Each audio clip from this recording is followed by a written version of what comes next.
الحمدللہ والصلاة والسلام علی رسول اللہ، اما بعد۔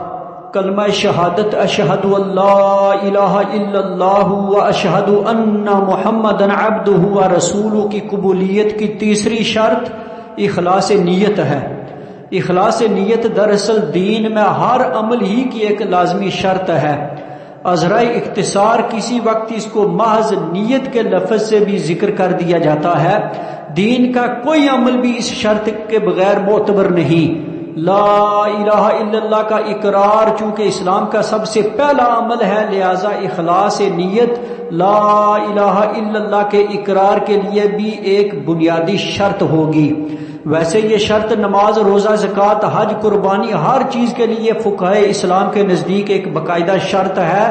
یہی وجہ ہے کہ محدثین کا یہ طریقہ کار رہا ہے کہ وہ کتب احادیث کا آغاز نیت والی حدیث سے کرتے ہیں، یعنی انما الاعمال بالنیات۔ یہ جو حدیث صحیح بخاری اور صحیح مسلم کے اندر آتی ہے کہ اعمال کا دار و مدار نیتوں پر ہے۔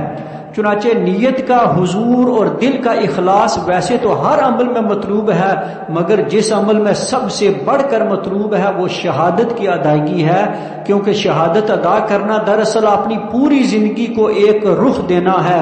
اخلاص کی شرط پوری نہ ہونے کے باعث دین کا کوئی اور عمل قبول ہونے سے رہ گیا تو بس اسی عمل کا نقصان ہوا، کیونکہ اس پر باقی سارے دین کا انحصار تو نہیں۔ البتہ اخلاص کی شرط رہ جانے سے اگر کلمہ معتبر نہیں ہوا تو یہ ہر نقصان سے بڑا نقصان ہوا، کیونکہ باقی سب اعمال کا قبول ہونا اسی ایک بات پر منحصر ہے کہ پہلے یہ کلمہ معتبر ہو۔ اس لیے کلمہ توحید کی تیسری شرط اخلاص نیت ہے، جو نہایت ہی اہم شرط ہے، اور ایسا اخلاص ہونا ضروری ہے جو شرک کی نفی کرتا ہو۔ اخلاص پر ہی کلمہ توحید کی واضح دلالت ہے۔ چنانچہ اللہ سبحانہ وتعالی سورہ الزمر کے اندر ارشاد فرماتے ہیں فَاعْبُدِ اللَّهَ مُخْلِصًا لَهُ الدِّينَ أَلَا لِلَّهِ الدِّينُ الْخَالِصُ۔ پس آپ اللہ ہی کی عبادت کریں، اسی کے لیے دین کو خالص کرتے ہوئے، خبردار اللہ ہی کے لیے خالص عبادت کرنا ہے۔ اور اسی طرح سورہ البینہ کے اندر ارشاد فرماتے ہیں وَمَا أُمِرُوا إِلَّا لِيَعْبُدُوا اللَّهَ مُخْلِصِينَ لَهُ الدِّينَ، کہ انہیں اس کے سوا کوئی حکم نہیں دیا گیا تھا کہ صرف اللہ ہی کی عبادت کریں، اسی کے لیے دین کو خالص کرتے ہوئے۔ اور پیارے پیغمبر صلی اللہ علیہ وسلم نے ارشاد فرمایا صحیح بخاری کے اندر اسعد الناس بشفاعتی یوم القیامہ من قال لا الہ الا اللہ خالصا من قلبہ او نفسہ، کہ قیامت کے دن سب سے زیادہ فیض یاب میری شفاعت سے وہ شخص ہوگا جو سچے دل سے یا سچے جی سے لا الہ الا اللہ کہے گا۔ اسی طرح اتبان بن مالک رضی اللہ تعالیٰ عنہ سے روایت ہے کہ رسول اللہ صلی اللہ علیہ وسلم نے ارشاد فرمایا جو شخص اللہ کی رضا کے لیے کلمہ توحید کا اقرار کرتا ہے اللہ تعالیٰ اس پر دوزخ کو حرام قرار دیتے ہیں۔ یہ صحیح بخاری اور صحیح مسلم کے اندر روایت موجود ہے۔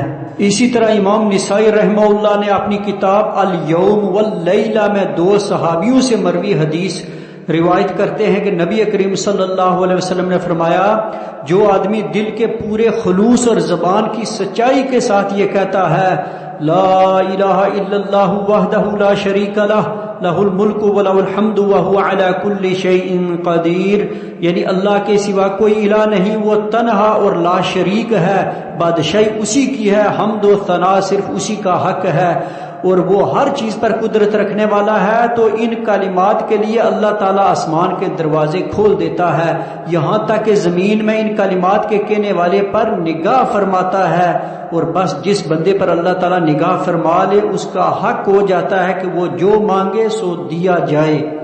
تو ان احادیث کے الفاظ پر غور فرمائیے، من قال لا الہ الا اللہ والی وہ مطلق حدیث جو ہے جو مشہور اور معروف ہے، اب ان احادیث کے الفاظ سے وہ مقید کر دی گئی ہے، جیسا کہ ہم نے احادیث پڑھی ہیں۔ ایک جگہ فرمایا یبتغی بذالک وجہ اللہ، یعنی دل کے اخلاص کے ساتھ یہ کلمہ کہے، اور دوسری جگہ حدیث کے اندر لفظ ہے خالصا من قلبہ او نفسی، یعنی صرف اللہ کا چہرہ پانے کے لیے یہ کلمہ کہے۔ اور اسی طرح اس حدیث میں ہے مخلصا بہا قلبہ یصدق بہا لسانہ، یعنی دل کے اخلاص اور زبان کی سچائی کے ساتھ۔ بس کلمے کی یہ ایک باقاعدہ شرط ہے کہ کلمہ گوئی معاشرتی رسم یا دکھاوے کی چیز نہ ہو، نہ ہی یہ کوئی لوگوں کی دیکھا دیکھی کہہ دیے جانے والے کچھ کلمات ہیں، بلکہ ضروری ہے کہ یہ ایک بامقصد عمل ہو۔ تو اللہ رب العزت سے دعا ہے کہ وہ ہمیں کلمہ توحید یعنی کلمہ شہادت کی ادائیگی اور اس گواہی میں اخلاص خلوص نیت عطا فرمائے جو شرک منافی ہو۔ آمین۔ وآخر دعوانا ان الحمد للہ رب العالمین۔